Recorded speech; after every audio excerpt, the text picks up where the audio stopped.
Romain Daubry, J'arrive. bonjour. Ravi de t'accueillir sur ce salon, sur cette 24e édition de l'analyse technique. Merci. Et Je suis ravi.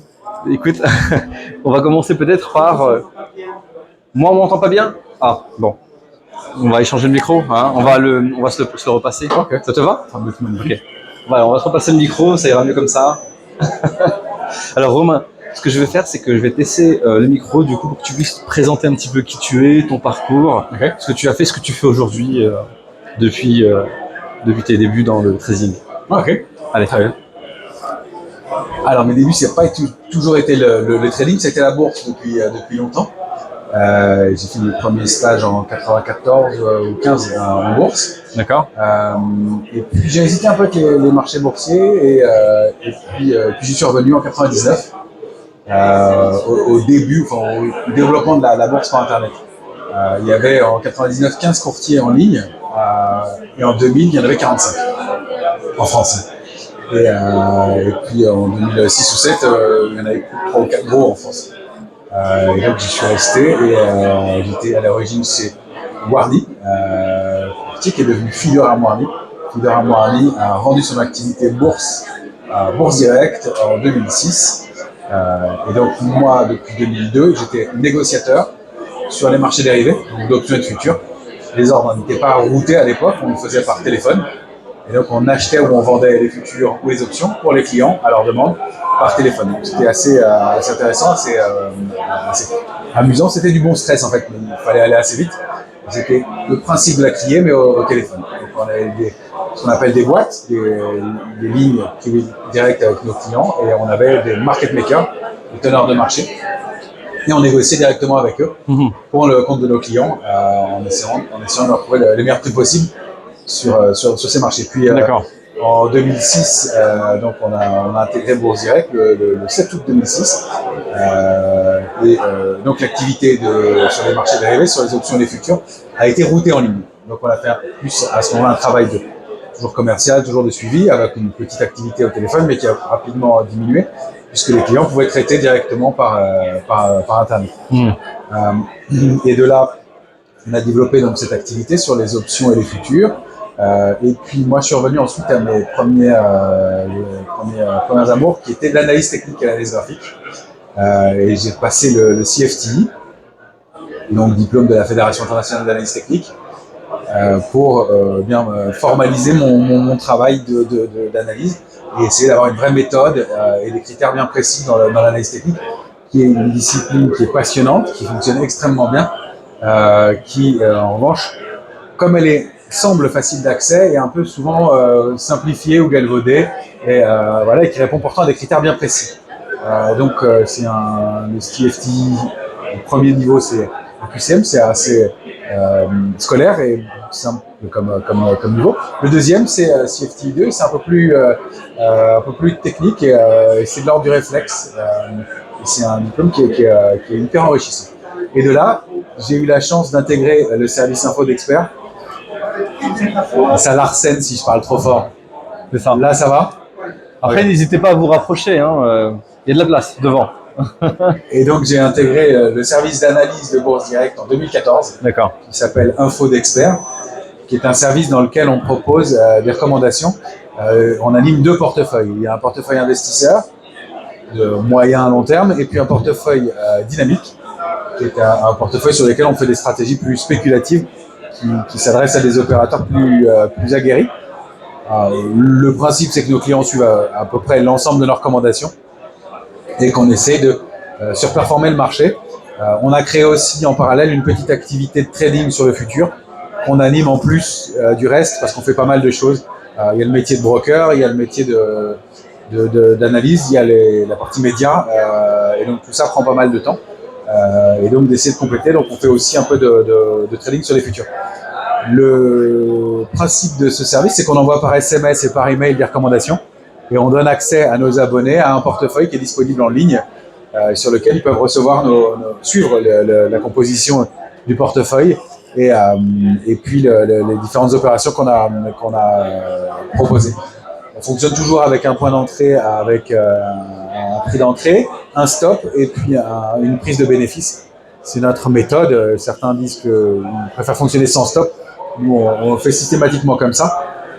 Et c'est un service qui fonctionne pas mal. On a une performance moyenne qui est de l'ordre de 10% par an, tous les ans, depuis une dizaine d'années, hors frais, puisque c'est un compte fictif qui existe. Il est aussi hors dividende aussi. Donc, voilà. Donc le but, c'est pas de vendre de la performance, c'est d'accompagner nos abonnés pour qu'ils puissent avoir une vision du marché et de détecter des opportunités, des tendances qui leur permettent de repérer ce qu'ils ne pourraient pas faire en ayant une vie quotidienne remplie d'un travail classique ou parce qu'ils manquent d'outils ou d'expérience. Donc on va, sans prétendre être exhaustif, essayer de détecter les opportunités, les intérêts. Alors ça peut être sur des marchés actions, ça peut être sur des marchés de matières premières ou des métaux précieux. Et on va équilibrer nos arbitrages et nos positions en fonction de la lecture qu'on fait du marché. Alors moi, j'aime bien utiliser une méthode top-down, c'est-à-dire qu'on va essayer de trouver les actifs les plus forts, d'avoir une exposition plus importante évidemment sur cela. Et puis quand on a détecté ces actifs-là, parmi les indices, et on est très actions nous, essayer de détecter sur les actions quels sont les secteurs forts et puis les valeurs fortes et de zoomer de plus en plus pour essayer d'aller chercher les actions qui présentent le plus de potentiel, le plus d'intérêt et de travailler donc principalement en analyse graphique, mais en complétant toujours avec de l'analyse micro et macro pour essayer d'optimiser notre travail, notre timing aussi et d'essayer d'avoir une intervention sur le marché qui soit méthodique et qui réponde à des critères objectifs. Voilà comment je suis arrivé là. Et donc, pour l'instant, mon activité elle est divisée en partie par l'analyse graphique et puis la partie marché dérivé chez Bourse Direct. Donc, je suis toujours en charge des options et des futurs, qui est un tiers de mon temps, on va dire, et 2 tiers dédiés à la partie analyse et puis recommandations médias. Et puis, brokerage, j'ai suivi des clients et passage d'ordre et puis suivi des outils, amélioration des outils, gestion du risque aussi.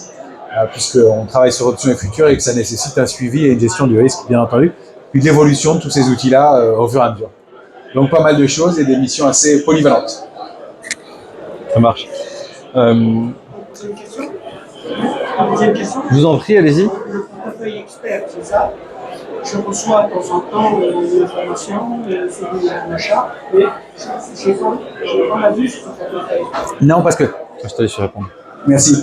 Alors, la question, c'est vous recevez de la part de Bourse Direct ce qu'on appelle une alerte expert. Ça, c'est un cadeau que fait Info d'Expert une fois de temps en temps aux membres de Bourse Direct et qui ne sont pas abonnés au service Info d'Expert.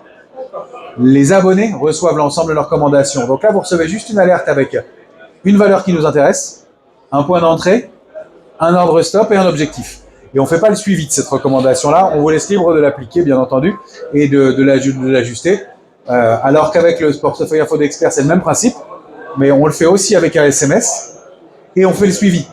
C'est-à-dire que si on propose d'acheter une action à 14 avec un objectif à 20 et qu'à 19, on pense que l'objectif est atteint et qu'elle n'ira pas plus loin, on va prendre notre bénéfice. Et de même qu'on va remonter nos stops au fur et à mesure de l'opération. Et ça, c'est un abonnement payant, qui coûte 23 € par mois si on s'abonne pour 1 an. Il y a une promotion là-dessus. Ça, c'est si on s'abonne pour 1 an. Il y a un abonnement mensuel, mais il existe, mais ça n'a pas vraiment de sens pour ce genre de service de s'abonner uniquement pour 1 mois. On n'a pas de visibilité du marché ou de ce qui se passe pour ça. Et donc, l'idée, c'est encore une fois, sans prétendre être exhaustif ou vendre de la performance, vous permettre de focaliser sur un actif, des valeurs, dans un moment qui va nous paraître opportun et on aura une exposition plus importante à l'or ou à l'argent, par exemple, en même temps, en ce moment, qui semblent des actifs intéressants dans un contexte de marché un peu compliqué. Alors, quel va être le facteur, plutôt le positionnement différenciant de Bourse Direct par rapport aux autres acteurs du marché? Bourse Direct, c'est un des leaders de l'exécution d'ordre en France. On est assez polyvalent. On propose d'intervenir sur beaucoup de marchés, marché français, marché américain. On a un positionnement prix, bien entendu, qui est important. On a un positionnement aussi sur les marchés dérivés, d'options et de futurs. Et c'est un des seuls outils qui permettent de faire en même temps et sur le même compte des actions, des options si on le veut, du futur, des SICAV, du SRD et ça, il n'y a pas de centrale de couverture qui le permette. Donc ça, c'est une des grosses spécificités. Et puis il y a aussi tout un pôle qu'on a développé assez récemment, qui est un pôle épargne, et donc assurance vie. Alors il y a aussi des FCPI, SCPI.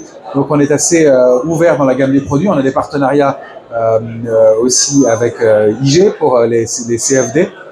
Donc on essaie d'offrir un panel de marché, un panel d'outils, un panel de services qui soit le plus large possible pour que on puisse répondre soit à des investisseurs, soit à des traders, soit dans des optiques de très court terme ou des optiques de moyen long terme ou très long terme, et donc dans une optique aussi patrimoniale globale pour les investisseurs. Donc l'idée c'est d'être assez polyvalent. Cependant, on reste pure player. On est courtier boursier uniquement. On ne propose pas de services bancaires. C'est aussi notre force et notre spécificité, c'est qu'on ne se disperse pas dans l'ensemble des métiers. On fait ça et exclusivement ça, et on le fait très bien. Un de nos gros atouts aussi, et j'insiste là-dessus parce qu'on n'en parle pas beaucoup, et en marketing ou en commerce, c'est jamais passionnant pour les gens, mais c'est important à savoir, on a un très bon service de back-office. Ça compte beaucoup sur les marchés. Quand il y a, et il y en a beaucoup ces derniers temps, des opérations sur titre, il faut que ça soit bien traité. Et c'est technique et c'est compliqué. Et ça a des incidences fiscales. Et donc, quand il y a bien une augmentation de capital, quand il y a une division d'un titre, quand il y a des opérations qui vont avoir des incidences sur vos portefeuilles, dividendes, c'est plus classique, il faut que ce soit bien traité, et bien traité techniquement et bien traité fiscalement. Et donc ça, c'est une importance, évidemment. Et c'est une des grosses spécificités de Bourse Direct. On a un gros service de back-office pour justement le traitement et la qualité de toutes ces opérations-là.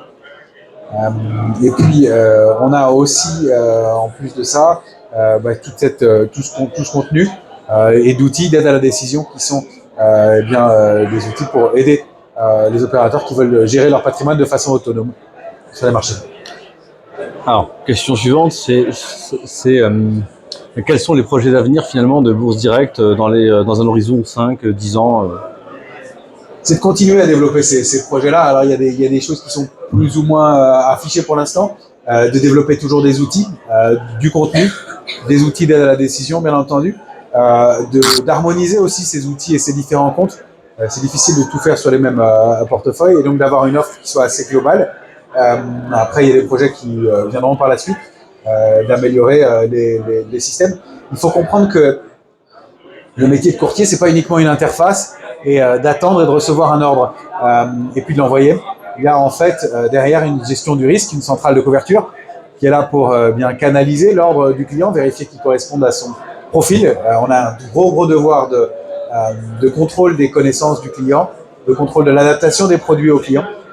Et puis il y a toute une partie technique. En fait, quand vous transmettez un ordre de bourse, et je simplifie, il y a au moins 7 intermédiaires entre le moment où l'ordre est transmis et le moment où il arrive sur le marché, et le moment où il est exécuté, et le moment où on en a l'acquittement, l'information, puis l'exécution, puis le retour sur le compte.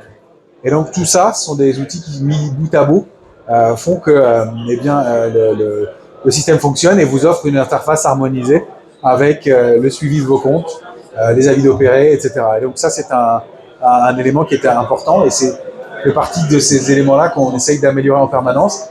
Quand on travaille sur le marché français, c'est un marché et un accès. Quand on travaille sur des marchés américains, on passe par d'autres courtiers.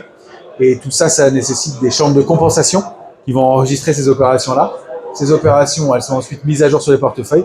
Et c'est d'intégrer et d'harmoniser tous ces éléments-là au fur et à mesure qui fait la complexité du métier et la nécessité d'offrir quelque chose de simple, d'harmonieux et de facile à utiliser pour gagner en fluidité, en facilité et d'optimiser les possibilités d'investissement. Alors, tu nous as dit que ta spécialité, c'est le marché des options. Qu'est-ce que tu auras à nous dire dessus ? C'est un marché aussi risqué si on l'utilise mal que extraordinaire si on l'utilise bien. C'est un marché qui permet de travailler dans toutes les configurations de marché. On ne le sait pas beaucoup, mais et on le dit rarement, les marchés ne font rien. Ils n'ont pas de tendance entre 30 et 60% du temps, selon l'horizon auquel on les regarde. C'est-à-dire qu'il y a des phases d'attente très très longues. Sur les options, on peut gagner de l'argent quand le marché monte, quand le marché baisse, ça c'est classique, mais affiner aussi quand les marchés ne bougent pas pendant des périodes de long terme, ça c'est intéressant. Et puis on peut aussi gagner de l'argent dans des configurations qu'on va ajuster. Est-ce qu'on pense que le marché va monter beaucoup et vite ? Est-ce qu'on pense qu'il va monter progressivement ? Est-ce qu'on pense qu'il va stagner ou baisser un petit peu ? qu'on pense qu'il va consolider. Et donc ça permet de l'affiner. Et c'est le seul produit qui permet de le faire. Ça permet aussi les options d'optimiser des prix de revient. On peut, grâce à la vente de put, par exemple, diminuer son prix de revient sur des actions. On peut aussi faire ce qu'on appelle du cash extraction, c'est-à-dire dans des circonstances où on a des actions dans son portefeuille. Une des stratégies très connues et assez simples, c'est d'avoir des actions dans son portefeuille, elles ont bien progressé, on se doute qu'elles vont consolider un peu, on a envie de les conserver. Vendre une option d'achat, vendre un call en face. Ça permet de valoriser sa ligne d'action en limitant son risque et en ayant donc la possibilité de gagner de l'argent dans une configuration de marché qui va consolider. Ça permet de se protéger aussi, tout simplement. C'était la base de l'origine de la création des options. L'achat d'une option de vente, l'achat d'un put, c'est un produit qui permet de protéger son portefeuille. Donc ça permet aussi de travailler sans ordre stop. Quand on a une position sur un marché, on sait qu'il peut être très volatile. C'est embêtant quand on a pris une position de se dire, voilà, j'ai acheté à 12, mais si elle passe en dessous de 10, je sors, mais si elle passe sous 10 ponctuellement, qu'est-ce que je fais? Avec les options, on peut travailler avec ce genre de configuration et ne pas avoir ce qu'on pourrait appeler la mort subite, c'est-à-dire le niveau de marché sous lequel la stratégie est débouclée. Grâce à ça, on peut optimiser son timing de travail, l'assouplir. Ça permet aussi d'avoir tort. Quand on est mal rentré, eh bien, on peut décaler ses positions. Alors, il ne faut pas être trop têtu si la stratégie n'est pas la bonne, mais ça permet de décaler son niveau d'intervention dans le marché et de le reporter, de le repousser. Et donc d'être moins directionnel aussi qu'on pourrait l'être autrement. Puis ça permet de faire des stratégies d'arbitrage et de combiner des positions entre elles qui sont extrêmement intéressantes en combinant plusieurs positions d'options pour optimiser un timing. Ça permet d'avoir une orientation très agressive si on pense qu'on peut l'avoir. Si on pense que le marché va monter très fort et acheter du call et acheter de l'option d'achat et puis vendre du put en même temps, c'est ce qu'on appelle un tunnel. On peut le faire dans le sens inverse. Et donc de travailler avec le stress, le temps, la volatilité et le sens ou l'absence de direction du marché. Donc ça donne des paramètres qui sont infinis et qui peuvent créer des stratégies qui sont vraiment démultipliables autant qu'on le souhaite.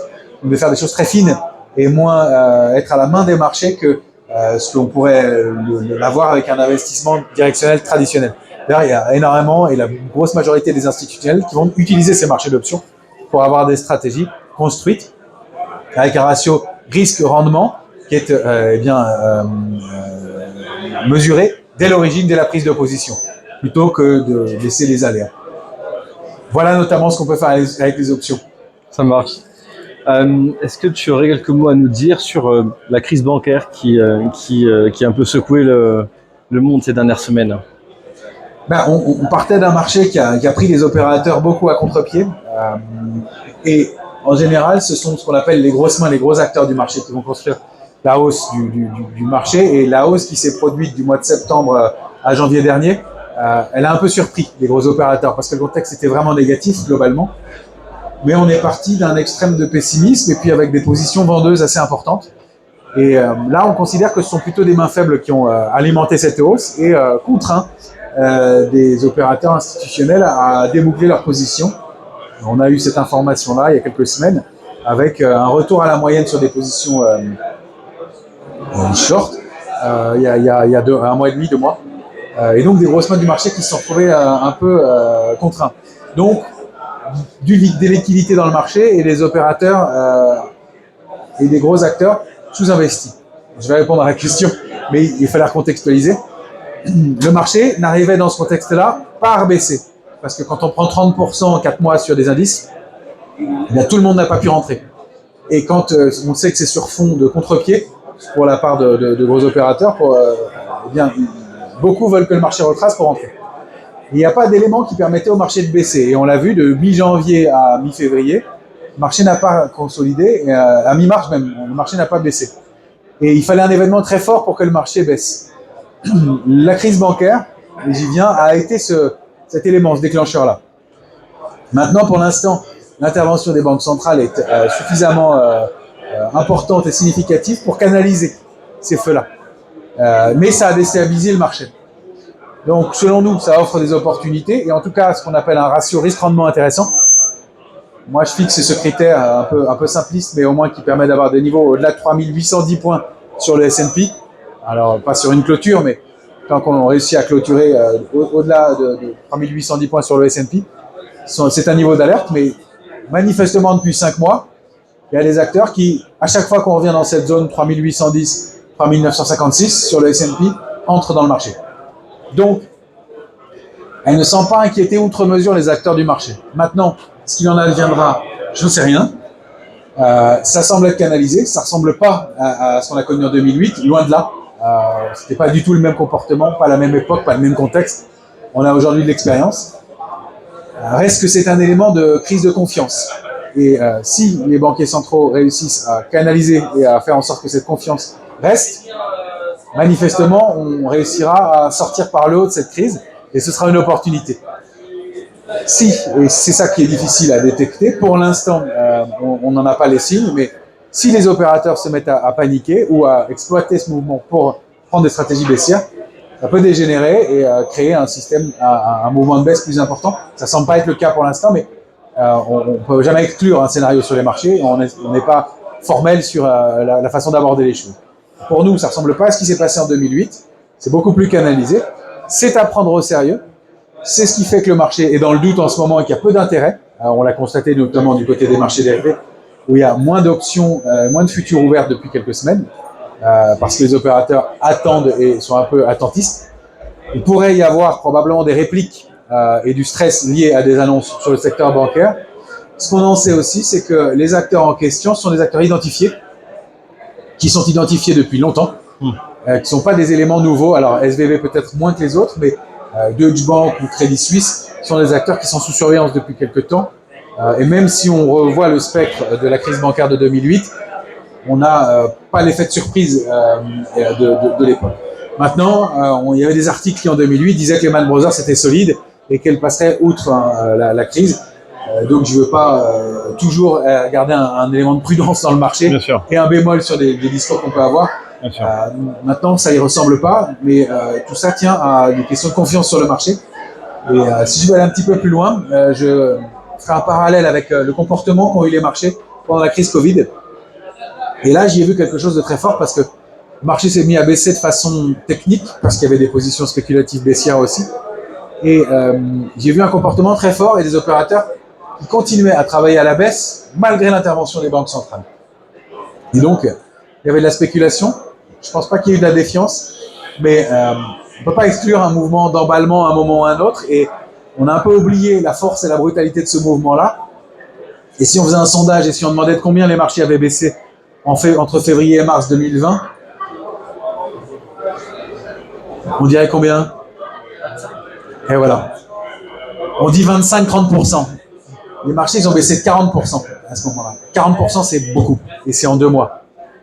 Et on l'a oublié assez vite. Et on a oublié que le marché a arrêté de baisser en Europe aussi parce que il y avait interdiction de reconduction des positions baissières et interdiction de vendre à découvert les banques en France.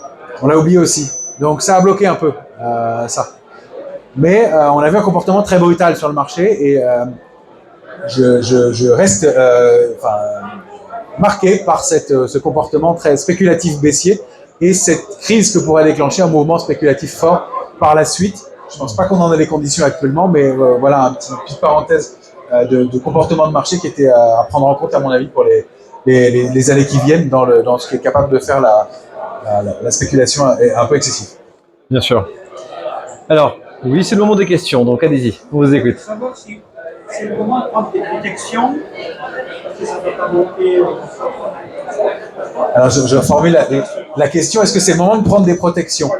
Et je vais faire une réponse de Normand. Ça dépend. Ça dépend de votre profil, ça dépend de ce que vous faites, ça dépend de votre aversion au risque, de votre horizon d'investissement, de votre capital, de votre expérience des marchés. Voilà la bonne réponse. Alors maintenant, pour faire une réponse générale et un peu plus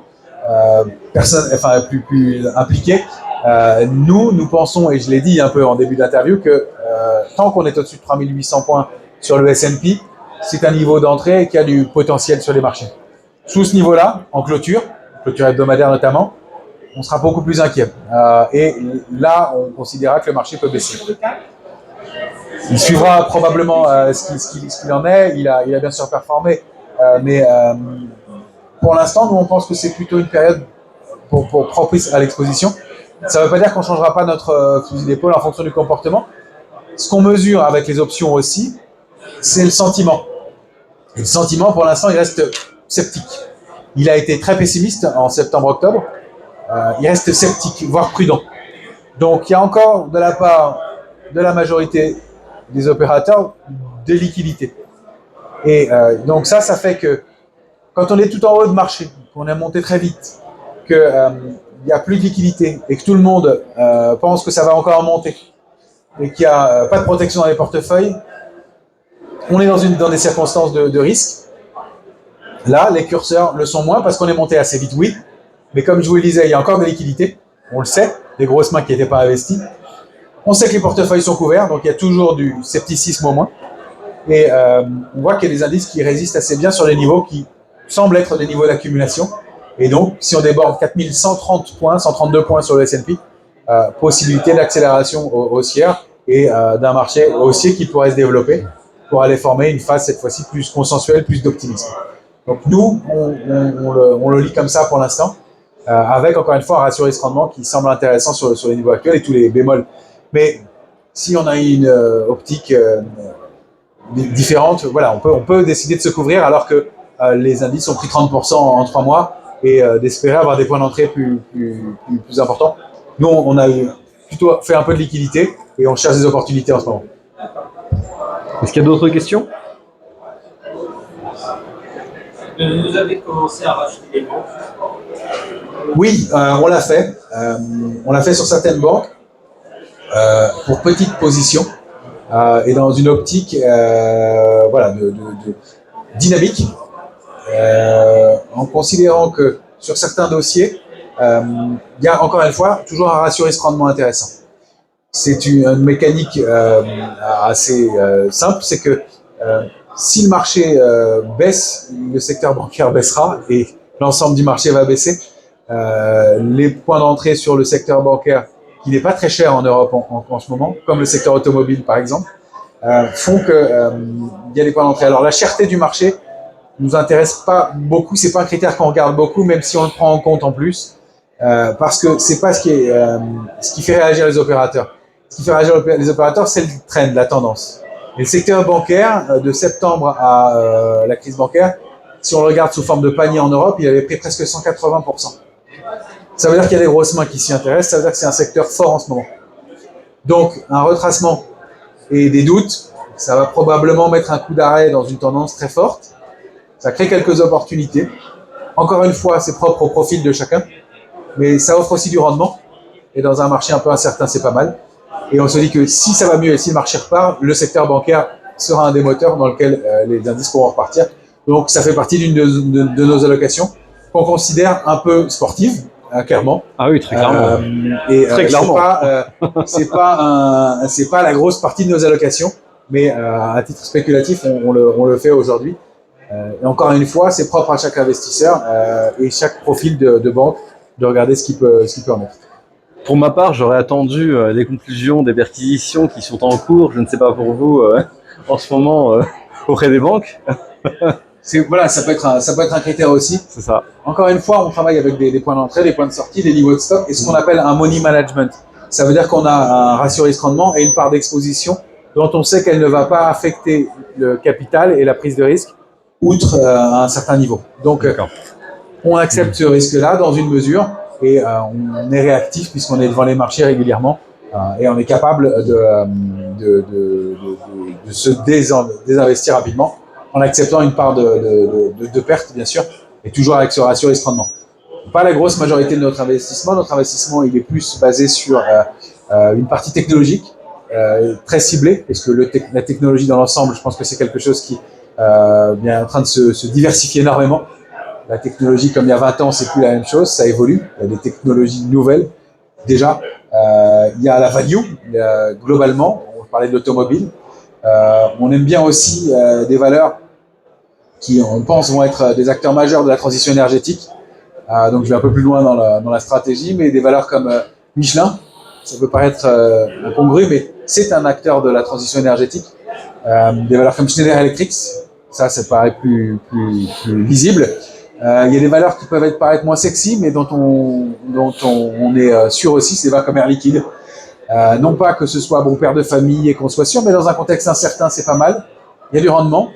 Et surtout, c'est un des acteurs majeurs de la transition énergétique, elle aussi. On le sait peut-être un peu moins, mais dans l'hydrogène, par exemple, ils sont très très bien positionnés. Et donc, ça va probablement bénéficier, profiter de cette activité-là. Et ce sont ces acteurs-là qui seront susceptibles de racheter les plus petits et de les aider à se développer aussi. Donc, ça fait partie de nos investissements pour les grosses capitalisations. Romain Daubry, merci beaucoup. Merci, Agile. Ce fut un plaisir. Pour moi aussi.